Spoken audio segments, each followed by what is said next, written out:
শব্দ, চারিদিকে শুধুই শব্দ। আমরা এক এমন জগতে বাস করি যেখানে নীরবতা একটি দুর্লভ জিনিস। ঘুম ভাঙার আগেই ফোনের নোটিফিকেশন, কাজের জায়গায় হেডফোন, সোশ্যাল মিডিয়ার অ্যালগোরিদম আপনাকে টেনে নিয়ে যাচ্ছে অসংখ্য পোস্টের জঙ্গলে, যেখানে প্রত্যেক সেকেন্ডে নতুন একটা লাইক বা কমেন্টের প্রত্যাশায় আপনার মন অস্থির হয়ে উঠছে। অফিসে কলিগদের চাপা চাপা কথোপকথন, রাস্তায় হর্নের গর্জন, ঘরে টিভির অবিরাম বক্তব্য, এই সব মিলিয়ে আপনার দিন কিভাবে কেটে যাচ্ছে? 24 ঘন্টা সংযুক্ত থাকার এই চাপ, এই কোলাহল কি আপনার মস্তিষ্ককে ধীরে ধীরে মেরে ফেলছে? কি আপনার চিন্তা, স্বপ্ন, এমনকি আপনার স্বাস্থ্যকে খেয়ে ফেলছে? আপনি কি কখনো ভেবে দেখেছেন এই অস্থিরতা কি আপনার ভেতরের শান্তি কেড়ে নিচ্ছে? যদি উত্তর হ্যাঁ না হয়, যদি আপনি অস্থির থাকেন, যদি আপনার ফোকাস কমে যায়, যদি আপনি আপনার আসল শক্তি ভুলে গিয়ে থাকেন, তবে এই কিছু সময়ের যাত্রায় আমরা একটা অসাধারণ অস্ত্রের কথা বলবো, নীরবতার শক্তি। যদি আপনার মন অস্থির, যদি আপনার জীবনের গতি আপনাকে নিয়ন্ত্রণ করতে না দিচ্ছে, তাহলে এই ভিডিওটি আপনার জীবনকে বদলে দেবে। বিদ্যিবাণীর পক্ষ থেকে আমি দৃঢ়ভাবে ঘোষণা করছি, নীরবতা কেবল শব্দের অনুপস্থিতি নয়, নীরবতা শূন্যতা বা ফাঁকা সময় কাটানো নয়। আধুনিক জীবনে নীরবতা হলো একটি সুপার পাওয়ার। এটি আপনার অভ্যন্তরীণ ল্যাবরেটরি, যেখানে আপনার মস্তিষ্ক নিজেই নিজেকে মেরামত করে, যেখানে আসল সৃজনশীল জন্ম হয়। আমরা নীরবতা নিয়ে ভুল ধারণা পোষণ করি। আমরা মনে করি নীরবতা মানে একঘেয়েমি, কিন্তু বিজ্ঞানীরা প্রমাণ করেছেন আমাদের শরীর ও মনের জন্য নীরবতা ততটাই অপরিহার্য যতটা আলো বা বাতাস। এটা শুধু মানসিক চাপ কমায় না, এটা ব্রেনের নিউরনগুলিকে পুনর্গঠিত করে, আপনার স্মৃতিশক্তি বাড়ায় এবং আপনার মনোযোগের ক্ষমতাকে এক নতুন স্তরে নিয়ে যায়। আমরা আজ দেখাবো নীরবতা কিভাবে আপনার স্ট্রেস হরমোন অর্থাৎ কর্টিসল কমিয়ে হার্ট রেট স্বাভাবিক করে, নীরবতা কিভাবে আপনার ব্রেনের মনোযোগের কেন্দ্রকে শক্তিশালী করে, নীরবতা কিভাবে আপনার ভেতরের সৃজনশীল সত্তাকে জাগিয়ে তোলে, এবং সবচেয়ে বড় কথা, নীরবতা কিভাবে আপনার সম্পর্ক ও আত্ম অনুসন্ধানকে গভীর করে। বিজ্ঞান, দর্শন, ঐতিহ্য সবকিছু মিলিয়ে আমরা প্রমাণ করব যে নীরবতা আপনার জীবনের সবচেয়ে বড় উপহার। আমাদের সাথে এই সামান্য সময় নীরবতার যাত্রায় থাকুন। আপনার মস্তিষ্ক, আপনার স্বাস্থ্য এবং আপনার সম্পর্ককে পুনর্গঠন করার প্রতিশ্রুতি দিচ্ছি। ভিডিওর শেষে পড়ব দৈনন্দিন জীবনে আপনি কিভাবে নীরবতা প্রয়োগ ও কৌশলকে অবলম্বন করে আপনি নীরব থাকতে পারেন। তাহলে ফোন সাইলেন্ট মোডে রাখুন। চলুন শুরু করা যাক সেই যাত্রা যেখানে শব্দ থেমে যায় আর জীবন শুরু হয়। আপনি প্রস্তুত? বন্ধুরা, বিজ্ঞান নীরবতার এই শক্তিকে প্রমাণ করে কিভাবে? দেখুন, আমাদের শরীরের ভেতরে একটি প্রাচীন অ্যালার্ম সিস্টেম রয়েছে, যা এখনও প্রাগৈতিহাসিক যুগেই রয়ে গেছে। কোলাহল বা তীব্র শব্দ আমাদের আদিম মস্তিষ্ককে ভুল সংকেত পাঠায়। এটি ফাইট অর ফ্লাইট প্রতিক্রিয়া চালু করে। ভাবুন, আদিম যুগে এই প্রতিক্রিয়া শিকারীর হাত থেকে বাঁচানোর জন্য ছিল অপরিহার্য, কিন্তু আধুনিক জীবনে ট্রাফিকের হর্ন, বসের ইমেল বা অনবরত রিং হওয়া ফোন, এগুলি সবই আমাদের মস্তিষ্কের কাছে সেই শিকারীর মতোই বিপদ সংকেত। এই অপ্রয়োজনীয় বিপদ সংকেতই আমাদের শরীরে জন্ম দেয় এক বিশেষ হরমোনের, কর্টিসল। কর্টিসল হলো আমাদের প্রধান স্ট্রেস হরমোন। যখন এটি তৈরি হয়, আমাদের হার্ট রেট বাড়ে, রক্তচাপ বাড়ে এবং শরীর দ্রুত শক্তি সঞ্চার করতে প্রস্তুত হয়।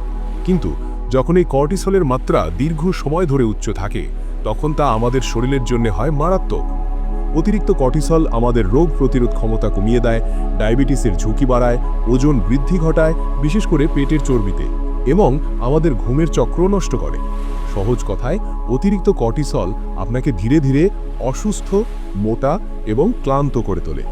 এমনকি মানসিক স্বাস্থ্যের ওপরও প্রভাব পড়ে। কিন্তু নীরবতা এখানে ম্যাজিকের মতো কাজ করে। গবেষণা কি বলছে? হেলথলাইন এবং ইউরোপিয়ান হার্ট জার্নালের মতো প্রামাণ্য সোর্স উল্লেখ করে বলা যায়, মাত্র 2 মিনিট নীরবতা গান শোনার বা রিল্যাক্সিং মিউজিক শোনার থেকেও দ্রুত আপনার হার্ট রেট এবং রক্তচাপ কমিয়ে আনতে পারে। একটা চমকপ্রদ গবেষণা আছে 2006 সালের, যা হেলথলাইনে উল্লেখিত। গবেষকরা দেখেছেন যে মাত্র 2 মিনিট নীরবতা গান শোনার পর হার্ট রেট এবং রক্তচাপ কমিয়ে দেয়, যা গান শোনার থেকেও বেশি কার্যকর। পরিসংখ্যান বলছে বিষয়গুলোর হার্ট রেট 2 মিনিট নীরবতায় 15 থেকে 20 বিট প্রতি মিনিট কমে গেছে, যেখানে মিউজিকে 10% কম। এটি কিভাবে হয়? গবেষণায় দেখা গেছে, যখন মস্তিষ্ক শব্দ থেকে মুক্তি পায়, প্যারাসিম্প্যাথেটিক নার্ভাস সিস্টেম সক্রিয় হয়, যা আমাদের শরীরকে রেস্ট অ্যান্ড ডাইজেস্ট মোডে নিয়ে যায়। এর ফলে কর্টিসলের মাত্রা কমে আসে, হৃৎপিণ্ড ধীরে এবং স্বাভাবিকভাবে স্পন্দিত হয় এবং রক্তচাপের দ্রুত পতন ঘটে। পরিসংখ্যান বলছে, শব্দদূষণ মুক্ত পরিবেশে হৃদস্পন্দনের হার গড়ে 4 থেকে 6 বিটস প্রতি মিনিট কম হয়। নীরবতা আপনার শরীরকে শান্ত করে, যেন আপনি দ্রুতগতির হাইওয়ে থেকে প্রাকৃতিক সৌন্দর্যের পথে নেমে এসেছেন। এই প্রাকৃতিক উপশমী নীরবতার প্রথম উপহার। উপসংহার: একটা দ্রুত অ্যাকশন প্ল্যান দেওয়া হলো। দৈনিক 15 মিনিট নীরবতা করলে স্ট্রেস হরমোন 30% কমে যায়। তাই আজ থেকে শুরু করুন এই শক্তি আপনার শরীরকে বাঁচান। মনোযোগের জগতে আপনি মনোযোগ দিতে পারছেন না কেন?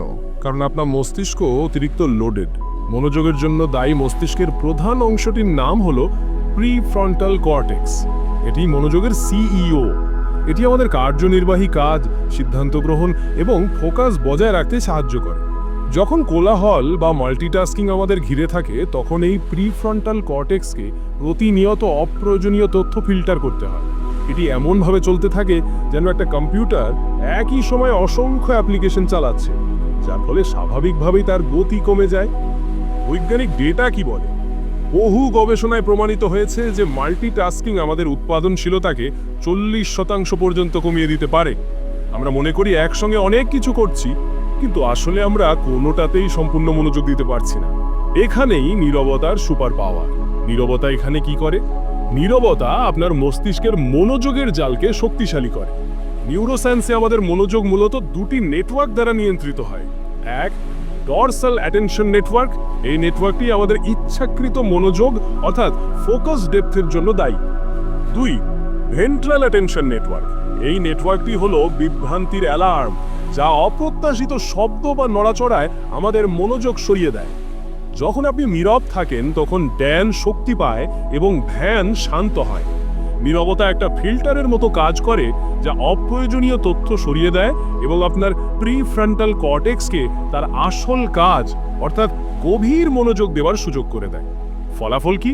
আপনার ডিপ ওয়ার্ক করার ক্ষমতা বাড়ে। আপনি একটা জটিল সমস্যায় ঘন্টার পর ঘন্টা ডুবে থাকতে পারেন, সৃজনশীল সমাধানে পৌঁছতে পারেন। একটি নীরব পরিবেশে কাজ করা কেবল আরামদায়ক নয়, এটি হলো আপনার মনোযোগের পেশিকে প্রশিক্ষিত করার সেরা উপায়। নীরবে বসুন এবং আপনার মনোযোগের কেন্দ্রকে কাজ করতে দিন। উদাহরণ: কল্পনা করুন আপনি একটা রিপোর্ট লিখছেন। অফিসের কোলাহলে আপনার মন ছড়িয়ে যায়, কিন্তু নীরব রুমে বসলে আপনি সৃজনশীল সমাধান খুঁজে পান, কারণ মস্তিষ্কের রিসোর্সগুলো এক জায়গায় কেন্দ্রীভূত হয়। গবেষণা দেখায় নীরব পরিবেশে কাজ করলে ফোকাস 50% বাড়ে। তাই আজ থেকে সাইলেন্ট জোন তৈরি করুন। আপনার উৎপাদনশীলতা বিস্ফোরক হবে। সবচেয়ে বৈপ্লবিক তথ্যটি এই অংশে। নীরবতা কেবল আপনার মনকে শান্ত করে না, এটি আক্ষরিক অর্থেই আপনার মস্তিষ্ককে মেরামত ও পুনর্গঠন করে। আমরা যখন কোনো কাজ করি না, মস্তিষ্ক যখন চুপ থাকি, তখন এটি অলস থাকে না। তখন সক্রিয় হয় মস্তিষ্কের একটি বিশেষ নেটওয়ার্ক, ডিফল্ট মোড নেটওয়ার্ক বা ডিএমএন। ডিএমএনকে আপনি মস্তিষ্কের অটো পাইলট বা ব্যাকগ্রাউন্ড প্রসেসিং ইউনিট ভাবতে পারেন। ডিএমএন এর প্রধান কাজগুলো অত্যন্ত গুরুত্বপূর্ণ। স্বপ্রতিফলন মানে নিজের অনুভূতি, মূল্যবোধ ও জীবনের লক্ষ্য নিয়ে ভাবা। স্মৃতি একত্রীকরণ মানে দিনের তথ্যগুলোকে মেমরি ব্যাংকে স্থায়ীভাবে সংরক্ষণ করা। আর ভবিষ্যতের পরিকল্পনা মানে লক্ষ্য নির্ধারণ ও তার কৌশল তৈরি করা। নীরবতা ডিএমএনকে সক্রিয় হওয়ার জন্য প্রয়োজনীয় স্থান ও সময় দেয়। আর সবচেয়ে চমকপ্রদ তথ্যটি হলো নিউরোজেনেসিস নিয়ে। Journal brain structure and function জার্নালে 2013 সালের প্রকাশিত ইঁদুরের উপর একটি গবেষণায় দেখা গেছে, প্রতিদিন 2 ঘন্টা নীরবতায় রাখা ইঁদুরের মস্তিষ্কের হিপ্পোক্যাম্পাসে নতুন কোষ তৈরিকে উদ্দীপিত করে। হিপ্পোক্যাম্পাস হলো মস্তিষ্কের সেই অংশ যা স্মৃতি ও আবেগ নিয়ন্ত্রণের জন্য দায়ী। গবেষণায় নীরবতা BRD+UN ডাবল পজিটিভ কোষ বাড়িয়েছে, যা নতুন নিউরন তৈরির প্রমাণ। শব্দের উপস্থিতিতে এটি কমে যায়। এর সহজ অর্থ হলো, নীরবতা আপনার মস্তিষ্ককে কেবল বিশ্রাম নেয় না, বরং এটি আপনাকে স্মার্টার করে তোলে, আপনার মনে রাখার ক্ষমতা বাড়ায় ও মানসিক চাপ মোকাবেলায় আপনাকে আরও সক্ষম করে তোলে। একবার আপনার মস্তিষ্ক চাপ মুক্ত ও পুনর্গঠিত হলে সেখান থেকেই জন্ম নেয় নতুন উদ্ভাবনী চিন্তা। সৃজনশীলতা কোনো জোর করে আনা জিনিস নয়, এটা একটি চাপমুক্ত মেরামত হওয়া মস্তিষ্কের ফল। যেখানে বিভিন্ন চিন্তা স্বাধীনভাবে সংযোগ স্থাপন করতে পারে। নীরবতা আপনার সৃজনশীলতার জন্মস্থান। বিজ্ঞান যা আজ প্রমাণ করছে, আধ্যাত্মিক প্রজ্ঞা তা হাজার বছর আগে থেকেই বলে আসছে। নীরবতা ধ্যানের ভিত্তি। মননশীলতা মানে শুধু বসা নয়, ভেতরের চিন্তাকে বিচার না করে সাক্ষী হওয়া। আর্ট অফ লিভিংয়ের শিক্ষা অনুসারে মৌনতা অস্থির ভাবনার সংখ্যা ৮০% কমায়, মনকে স্থির করে। আপনি মননশীলতা বা মাইন্ডফুলনেসের কথা শুনেছেন, কিন্তু এর গভীর অর্থ কি? মননশীলতা মানে কেবল শান্তভাবে চোখ বন্ধ করে বসা নয়। এর মানে হলো আপনার ভেতরের অস্থির চিন্তাধারাকে বিচার না করে তাদের সাক্ষী হিসেবে দেখা। আপনার মন একটি বানরের মতো, যা এক ডাল থেকে অন্য ডালে লাফিয়ে চলেছে।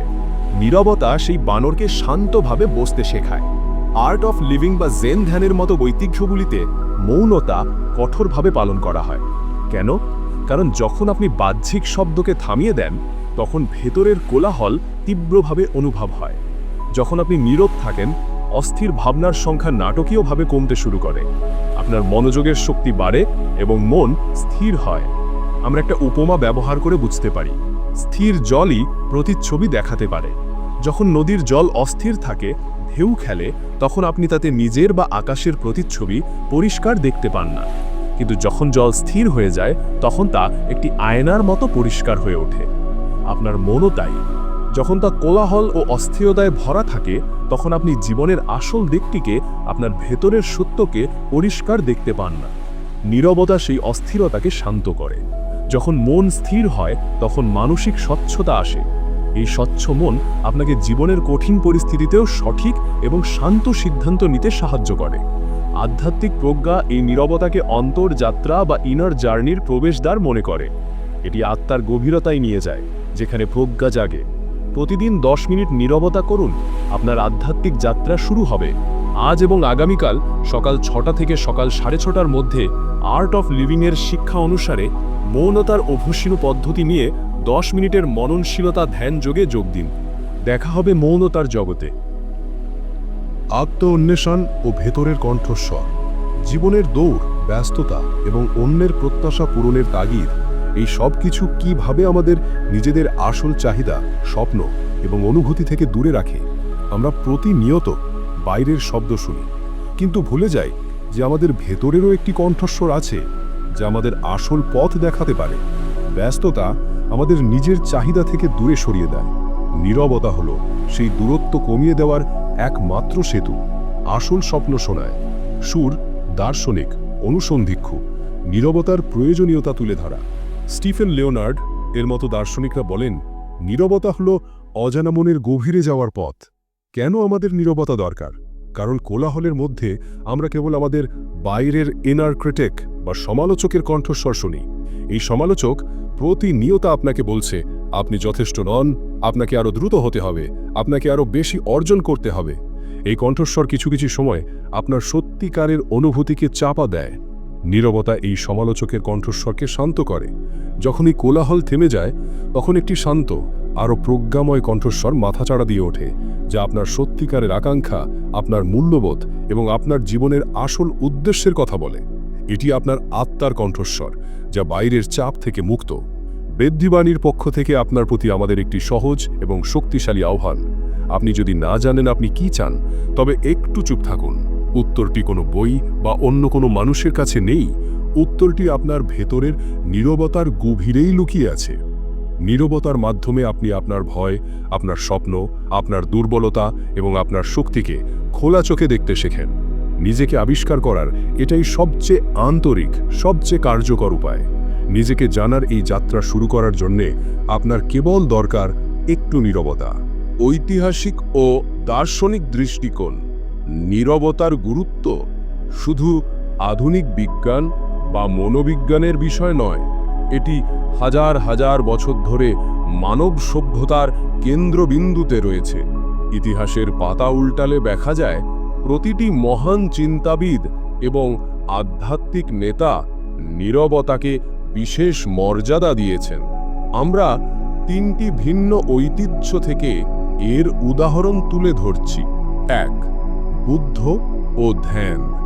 গৌতম বুদ্ধ তার বোধি বা জ্ঞান লাভের জন্য নীরবতা ও মৌনতাকে বেছে নিয়েছিলেন। তার শিক্ষা অনুসারে বাহ্যিক জগতের শব্দ থামলে মনের ভেতরে বিপশ্বনা বা গভীর অন্তর্দর্শন শুরু হয়। নীরবতা হল আত্মশৃঙ্খলার সর্বোচ্চ রূপ। 2. Saint Francis of Assisi. খ্রিস্টীয় ঐতিহ্যে সেন্ট ফ্রান্সিস ঈশ্বরের সঙ্গে গভীর সংযোগ স্থাপনের জন্য নির্জনতা ও নীরবতার ওপর জোর দিয়েছিলেন। তার কাছে নীরবতা ছিল ঈশ্বরের ভাষা শোনার একমাত্র উপায়। 3. জাপানের জেন সংস্কৃতি। জেন বৌদ্ধ ধর্মে সাইলেন্ট রিট্রিট বা নীরব থাকার অনুশীলন অত্যন্ত গুরুত্বপূর্ণ। জেন গার্ডেনগুলি নীরবতার প্রতীক, যা মনকে শান্ত ও স্থির করে। তারা বিশ্বাস করে শব্দে সবকিছু ব্যাখ্যা করা যায় না এবং সর্বশ্রেষ্ঠ দার্শনিক উক্তিগুলোর মধ্যে একটি হল লাও ত্সু ও তাওবাদের। লাও ত্সু বলেন, কাদা জল কিছুক্ষণ থামলে পরিষ্কার হয়ে যায়, অস্থির মনও কিছুক্ষণ নীরব থাকলে ধীরে ধীরে শান্ত হয়। এই উক্তিটির দার্শনিক তাৎপর্য অত্যন্ত গভীর। আমাদের মন কাদা জলের মতো। যখন আমরা জীবন নিয়ে দৌড়াই তখন এই জল অস্থির ও ঘোলাটে থাকে। আমরা নিচে থাকা আসল সত্য দেখতে পাই না, কিন্তু যখন আমরা কিছুক্ষণ নীরব থাকি জল স্থির হয়, কাদা থিতিয়ে যায় আর আমাদের ভেতরের সত্য পরিষ্কার হয়ে ওঠে। নীরবতা হলো এই স্থির করার প্রক্রিয়া। হাজার বছরের এই প্রজ্ঞা আজকের দ্রুতগতি জীবনেও অপরিহার্য, কারণ প্রযুক্তির গতি বাড়লেও মানুষের মন শান্ত থাকার প্রয়োজন আজও একই থাকে। সম্পর্কে নীরবতা অত্যাবশ্যক। আমরা মনে করি যোগাযোগ মানে কথা বলা, কিন্তু একটি শক্তিশালী এবং গভীর সম্পর্কের মূল ভিত্তি লুকিয়ে আছে নীরবতা এবং গভীর শ্রবণ শক্তিতে। বেশিরভাগ কথোপকথন কেন ব্যর্থ হয়? কারণ আমরা আসলে অপরের কথা শুনি না, আমরা নিজের পালার জন্য অপেক্ষা করি। আমাদের মন ব্যস্ত থাকে আমাদের প্রতিক্রিয়া তৈরি করতে, পাল্টা যুক্তি বা পরামর্শ সাজাতে। ফলে আমরা অপরের আবেগ, তার কথার আসল অর্থ এগুলি মিস করে যাই। নীরবতা আপনাকে গভীর শ্রবণ শক্তি বা অ্যাক্টিভ লিসনিং এর ক্ষমতা দেয়। যখন আপনি নীরব থাকেন আপনি আপনার ভেতরের প্রতিক্রিয়া দেবার তাড়নাকে শান্ত করেন। এর ফলে আপনার মন শান্ত থাকে এবং আপনি অন্য ব্যক্তিকে সম্পূর্ণরূপে ধারণ করার সুযোগ পান। আপনি শুধু শব্দগুলো শোনেন না, আপনি তাদের নীরবতা, তাদের শরীরের ভাষা এবং তাদের অব্যক্ত অনুভূতিগুলিও বুঝতে শেখেন। এটাই সত্যিকারের সংযোগের শুরু। এছাড়াও রয়েছে নীরব সংযোগ। দুজন মানুষ যখন শব্দ ছাড়া পাশাপাশি থাকে, হয়তো একসঙ্গে নীরব চা পান করছে বা সূর্যাস্তের দিকে তাকিয়ে আছে, তখন তাদের মধ্যে এক গভীর ইমোশনাল রেজোনেন্স তৈরি হয়। এটা এমন এক বিশ্বাস ও স্বাচ্ছন্দ্যের জায়গা যেখানে কোনো কিছু প্রমাণ করার বা ব্যাখ্যা করার প্রয়োজন হয় না। এই নীরবতা একে অপরের প্রতি বিশ্বাস ও সহমর্মিতা বাড়ায়। আপনার ভালোবাসার মানুষ বা ঘনিষ্ঠ বন্ধুর সঙ্গে মাঝে মাঝে শুধু নীরবতা ভাগ করে দেখুন। আপনি বুঝতে পারবেন সবচেয়ে গুরুত্বপূর্ণ কথাগুলো কখনো কখনো শব্দ ছাড়াই বলা হয়ে যায়। নীরবতা আপনার সম্পর্ককে কেবল শান্ত করে না, এটিকে গভীরে নিয়ে যায়। এবার একদম শেষ পয়েন্ট, দৈনন্দিন জীবনে নীরবতার প্রয়োগ ও কৌশল। এতক্ষণ আমরা নীরবতার শক্তি নিয়ে আলোচনা করলাম, কিন্তু এই সুপার পাওয়ারকে কিভাবে আপনার প্রতিদিনের জীবনে ব্যবহার করবেন? এখানে বিদ্যবাণী থেকে 3টি সহজ কার্যকরী কৌশল দেওয়া হলো। সুর কৌশল 1, ধীর ও অভ্যাস ভিত্তিক। কৌশল 1, সাইলেন্ট কফি রিচুয়াল। সকালে উঠেই ফোন দেখা বা খবরের কাগজ পড়ার অভ্যাস বাদ দিন। সকালে ঘুম থেকে উঠে প্রথম 15 মিনিট নীরব থাকার অনুশীলন করুন। এটিকে আপনার সাইলেন্ট কফি রিচুয়াল বানিয়ে নিন। শান্তভাবে আপনার কফি বা চা তৈরি করুন। কোনো প্রকার মিউজিক, নিউজ বা সোশ্যাল মিডিয়া ছাড়াই শান্তভাবে আপনার পানীয় উপভোগ করুন। জানালার দিকে তাকান বা আপনার শ্বাস প্রশ্বাসে মনোযোগ দিন। এই 15 মিনিট হলো আপনার নিজের নিয়ন্ত্রণের সময় বা কন্ট্রোল টাইম। আপনি দিনের শুরুতেই আপনার মনোযোগকে বাইরের জগৎকে না দিয়ে নিজেকে দিলেন। এই অভ্যাস আপনার দিনটিকে আপনার নিয়ন্ত্রণে এনে দেয়। সুর কৌশল 2, সীমা নির্ধারণের ওপর জোর দেওয়া। কৌশল 2, নীরব পকেট বা ডিজিটাল ডিটক্স। আপনার দিনে একটা নির্দিষ্ট সময় সেট করুন যেখানে আপনি সমস্ত ফোন, ল্যাপটপ, টিভি বন্ধ করে দেবেন। এটি আপনার নীরব পকেট। সন্ধে 6টা থেকে 7টা পর্যন্ত ডিজিটাল ডিটক্স টাইম ঘোষণা করুন। গাড়িতে বা বাসে ভ্রমণের সময় রেডিও বন্ধ রেখে নীরব অঞ্চল তৈরি করুন। এই নীরব পকেটগুলি আপনার মস্তিষ্ককে বিশ্রামের সুযোগ দেয় এবং আপনার কর্টিসলের মাত্রা স্বাভাবিক রাখে।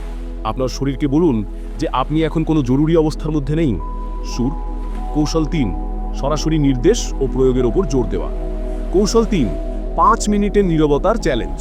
দিনের যে কোনো সময় যখনই আপনি অতিরিক্ত চাপের মধ্যে আছেন মনে হবে, তখন 2 থেকে 5 মিনিটের জন্য এই সহজ কাজটি করুন। আপনার চেয়ারে বা মোঝাতে আরাম করে বসুন। ধীরে ধীরে চোখ বন্ধ করুন। আপনার শ্বাস প্রশ্বাসে মনোযোগ দিন। আপনার বুক কিভাবে ওঠানামা করছে তা খেয়াল করুন। যদি কোনো চিন্তা আসে তবে তাকে বিচার না করে একটা মেঘের মতো চলে যেতে দিন এবং আবার আপনার শ্বাসে মনোযোগ দিন। এই 5 মিনিট আপনার অস্থির মনকে মাটিতে নামিয়ে আনার সহজতম অভ্যাস। এটি যে কোনো জায়গায় যে কোনো সময় করা যায়। এই ছোট ছোট নীরবতার বিরতিগুলি আপনার জীবনের খেলার মোড় ঘুরিয়ে দেবে। আমরা আমাদের সামান্য সময়ের যাত্রার প্রায় শেষ প্রান্তে। আজ আমরা যা শিখেছি তা একটি শক্তিশালী সত্যে এসে দাঁড়ায়। নীরবতা কোনো বিলাসবহুল জিনিস নয়, এটি একটি অপরিহার্য প্রয়োজন। নীরবতা হলো আপনার শরীরকে মেরামত করার সুযোগ, যা আপনার স্বাস্থ্য ও স্ট্রেস হরমোন নিয়ন্ত্রণ করে। নীরবতা হলো আপনার মস্তিষ্ককে পুনর্গঠিত করার ল্যাবরেটরি, যা আপনার মনোযোগ ও সৃজনশীলতা বাড়ায়। নীরবতা হলো আপনার আত্মাকে গভীরভাবে শোনার এবং আপনার সম্পর্ককে শক্তিশালী করার সেতু। লাও ৎসুর সেই প্রজ্ঞাপূর্ণ উক্তিটি নিয়েই আমরা শেষ করব। যে বেশি জানে সে কম কথা বলে, যে কম জানে সে বেশি কথা বলে। নীরবতাই হলো কথার চেয়েও গভীর পূর্ণাঙ্গ প্রজ্ঞা। নীরব মনই হলো সেই প্রজ্ঞা। আপনার জীবনে নীরবতার অভাব মানে আপনার জীবনের সেরা শক্তিটির অভাব। সুতরাং আপনার প্রতি আমাদের চূড়ান্ত চ্যালেঞ্জ, আজ থেকে আপনার জীবনে নীরবতার শক্তি প্রয়োগ করা শুরু করুন। আপনার সাইলেন্ট কফি রিচুয়াল শুরু করুন। আপনার নীরব পকেটে সময় কাটান। আমরা বিদ্যে বাণীতে জ্ঞানের নীরব পথেই হাঁটি। আপনার জীবন বদলে দেওয়ায় নীরবতার অভিজ্ঞতা কেমন লাগলো তা নিচে কমেন্টে জানান। আপনার নীরবতার গল্পগুলি আমাদের অনুপ্রাণিত করে। এই চ্যানেলটি সাবস্ক্রাইব করুন, বেল আইকনটি প্রেস করুন, যাতে আমাদের পরবর্তী গভীর বার্তা আপনার কাছে পৌঁছতে পারে। কারণ আমরা বিশ্বাস করি জীবন বদলানোর জন্য আপনার প্রয়োজন কেবল সঠিক জ্ঞান এবং একটু নীরবতা। দেখা হবে পরের পর্বে। নীরবতা আপনার সঙ্গী হোক। আর হ্যাঁ, আপনি যদি আপনার আত্মার আসল যাত্রা জানতে চান, অর্থাৎ আত্মা কি, আত্মা কোথা থেকে এসেছে এবং আপনাকে কি করতে হবে এবং কোথায় ফিরে যাবেন, তা জানতে স্ক্রিনের উপরে আসা ভিডিওটি দেখুন। এছাড়াও আপনি যদি জীবনে সুখী হতে চান, তাহলে স্ক্রিনে আসা ডান দিকের ভিডিওটা দেখুন।